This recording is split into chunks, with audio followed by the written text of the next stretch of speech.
Okie dokie. So I'm going to draw a palm. It's curving down because we're looking, this is falling below our, how would I say? So the only thing that we're really looking at straight on is right here. This is kind of like where all the perspective is disappearing to our, oh my gosh, I'm so tired. I'm not even sure what I'm talking about at this point, but like all our perspective lines converge like right in here about.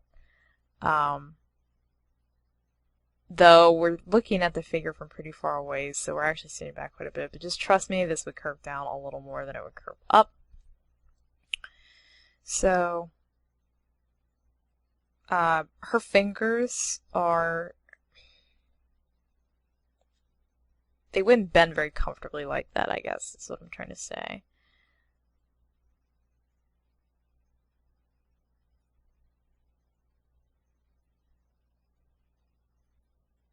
Your thumb won't go very far beyond your knuckles, though some people have like really weird long thumbs. But I'm guessing this person doesn't, so you want to keep the thumb back quite a ways.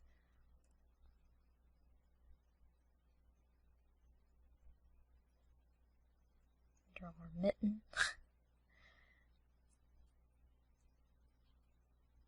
Let me just clean that up a little bit. It's bothering me.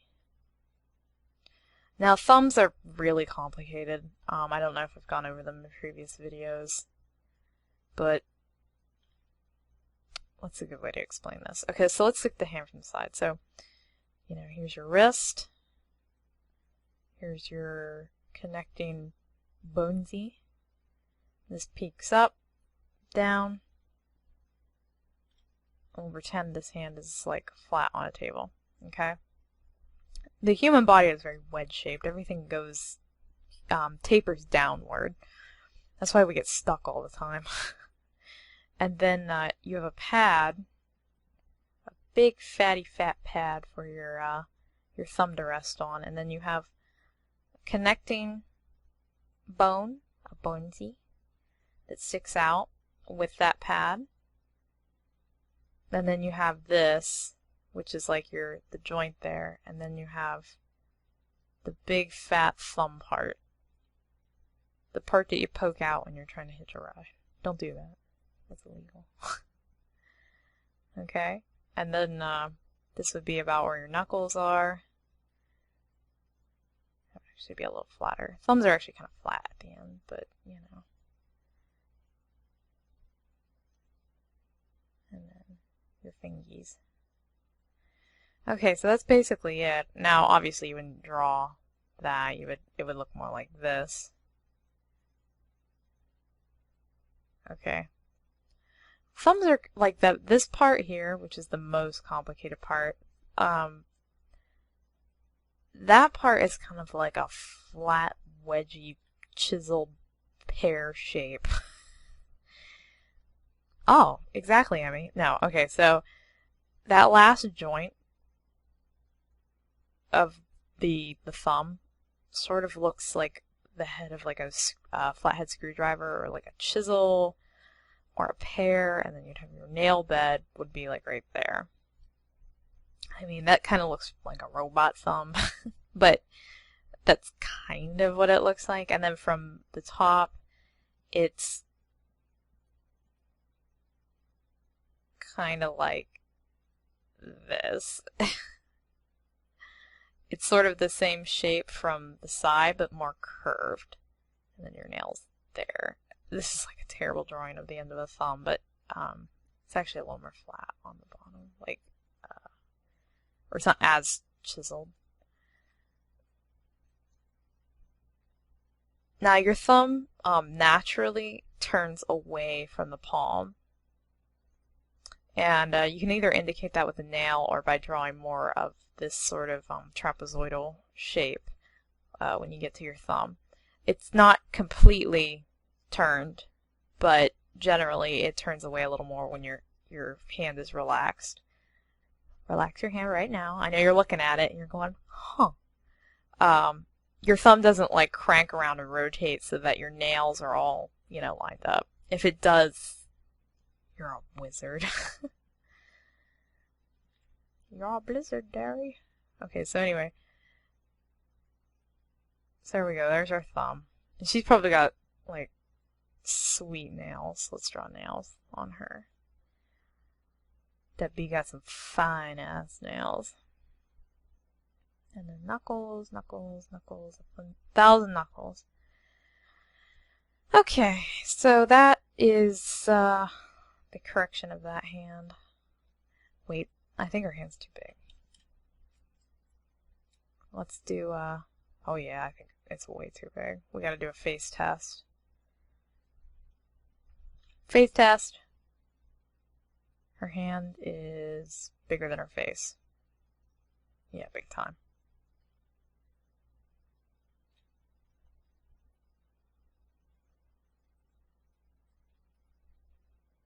I think she'll also be skinnier, just for looks. Okay. And then we'll... yeah, okay, so that hand was too big. That's okay.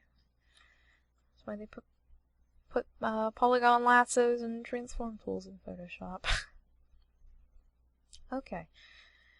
And then now that her body is turned more, this would look a little different. I'm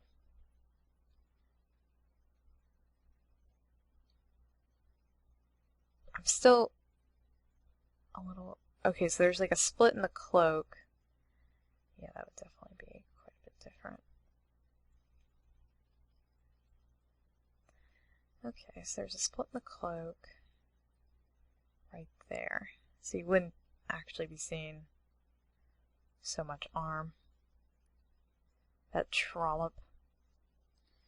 Now, boink. Yeah, wait. Where am I getting all these layers from? I've got a lot of layers going on. Alright, so in the original drawing, it looks like her fingers are kind of emanating from her wrist. So what we need to do here is we need to get really, really, really close. The image, I'm sorry, the image kind of breaks apart a little bit when I get close, but we're going to use our imagination. So you're actually on the right track here as far as the shape of the palm, okay? But you just want to make sure that the wrist doesn't go right into that. You want to leave it a little bit of, you know, wing room, okay? And then draw your knuckles in. The way the palm is shaped is kind of like a wedge with like a flat bottom, though it is slightly curved in the middle. It's kind of like a heart, like a squished upside down heart with a little more love on that side. So, now all knuckles line up in curves like this. That's why I do kind of like a very bad drawing. No, that's why I kind of do this. So I can see where all the joints would be. They line up on a curve. So don't just have like one up here and then like one down there and one up there. It kind of looks like a sheet of music. So, yuppers. I've probably said this before, but a lot of times, depending on how realistic you're drawing or how simple you're drawing, cartoon characters, like usually when I draw my characters, this is where I would stop the finger. Though I would compensate by making the fingers a little longer.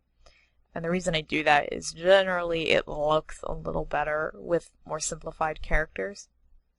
And that's something from animation. If any of you are animators, you know what I'm talking about.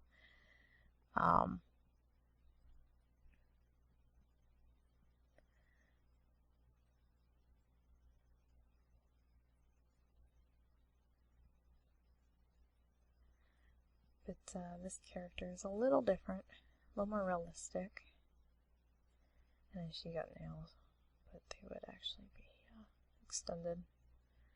Okay. Also, if it helps you, Like, if you're having trouble visualizing the fingers in different positions, like, I'll just do it real quick. So let's say it's something like this. Okay, and you're having trouble, like, thinking, like, oh, where's that one? And really should that one and that one.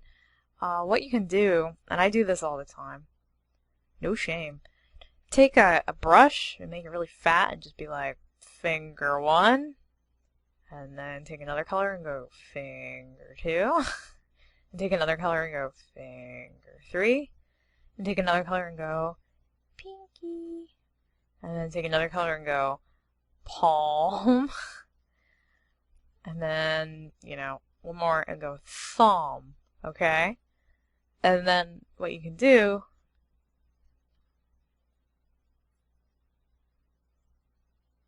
what you can do is not screw up. And then what you can do is go over that.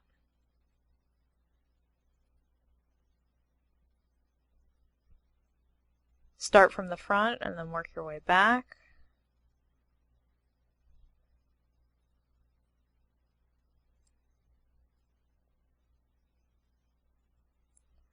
Make sure that your fingers all...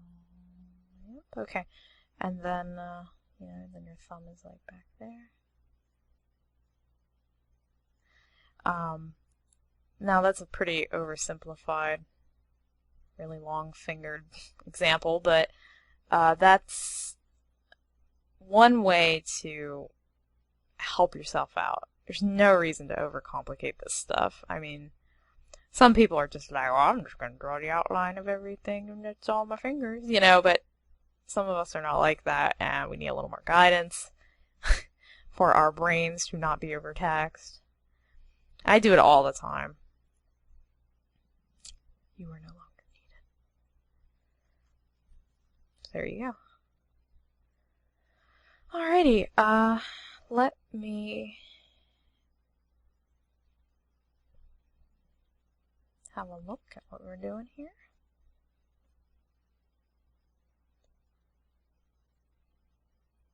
Now this is still slightly awkward because, like I said, her arms are going kind of like this way and her body is facing this way. And I mean, you could do this. I mean, it's not awful. Huh, I hear a noise in the background. Weird. I think I hear tiny kitties playing. But I would recommend turning the arms more, especially this one, to face in. Highly, highly, highly, highly recommend that. Okay, so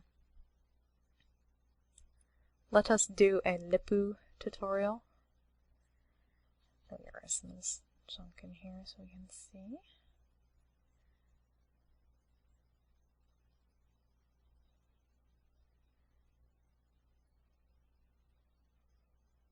Man, I like them fingers. All the girls are coming to hang out with him.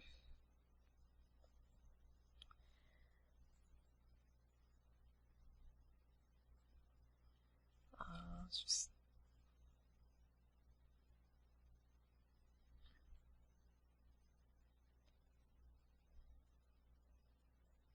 Sorry. Lowercase tutorial, go!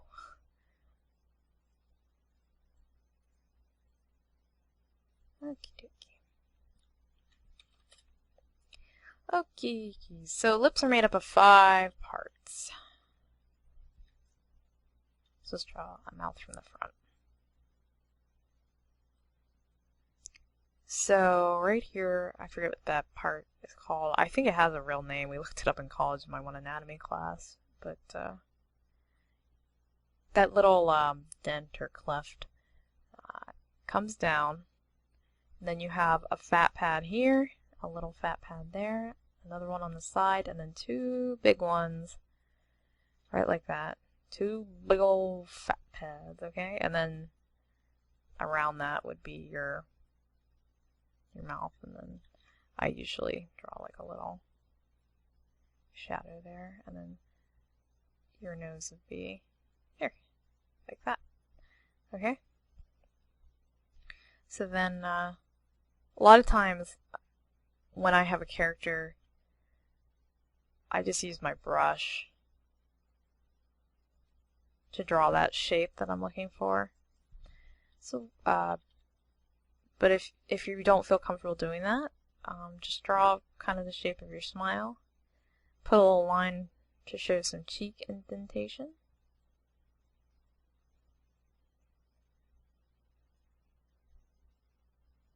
There you go. Very simple.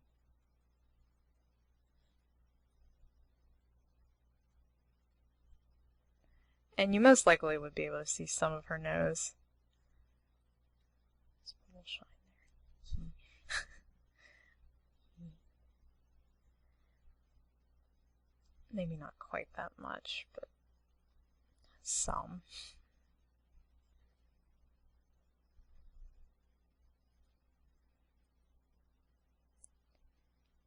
Yeah, I think you could get away with moving that back up a little bit. And you would probably also be able to see the bottom of her ear, I just realized, because that lines up with the nose. Well, she doesn't have ears, then forgive me.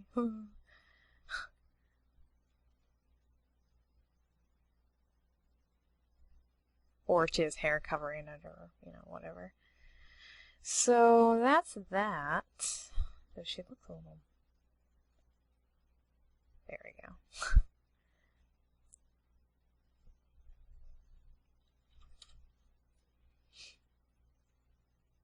I guess we should do her knees a little bit and show that. So the knees would be here. And her leg would be there with her beautiful calves and her feeties. Would be in here. I'm just doing like kind of ballerina slippers for now just because I'm not going to do feet in this episode, but they would be in there somewhere. And then you would have fabric draping.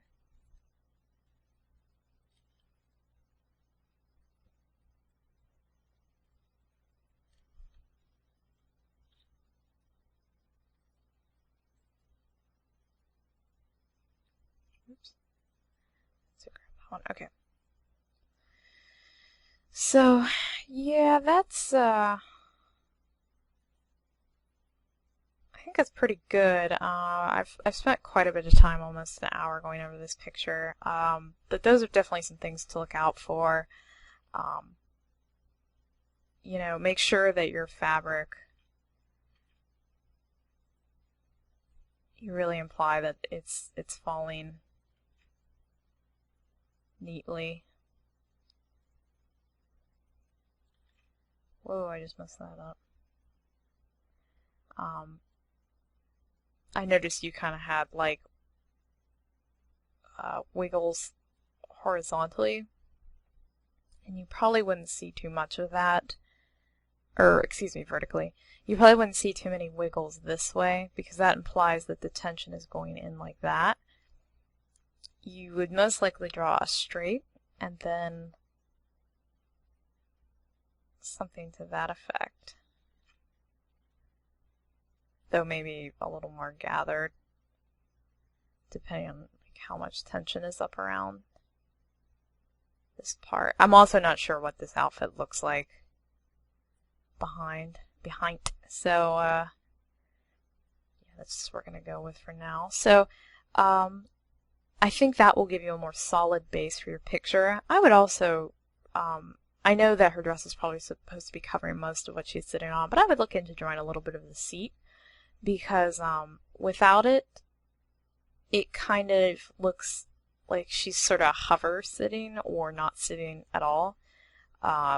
Because if you just look at like this portion here, she could be standing with this creature. It's only because he's in a relaxed pose that the viewer can easily, or the viewer is able to understand that she's sitting. So, yeah, definitely be aware of that.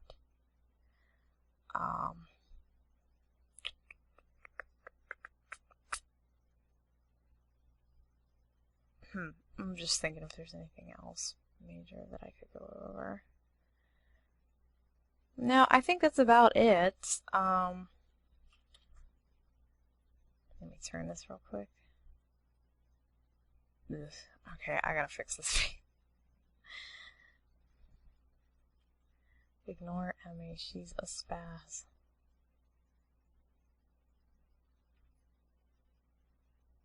Oh, I didn't even finish drawing the hood. Okay, so we're almost done.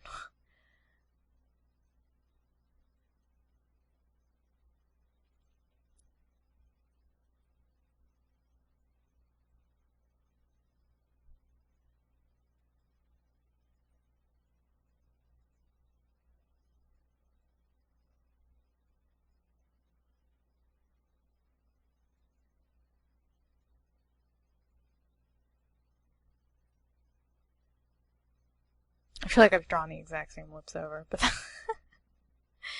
okay, I'm probably gonna beat this to death. It's a little hard for me to work on an image that's this small, but I mean, generally that's about how it would look. I feel kind of bad that I'm not doing a better job, but I think this is pretty good. I think this gives you an idea of where you need to be going with this.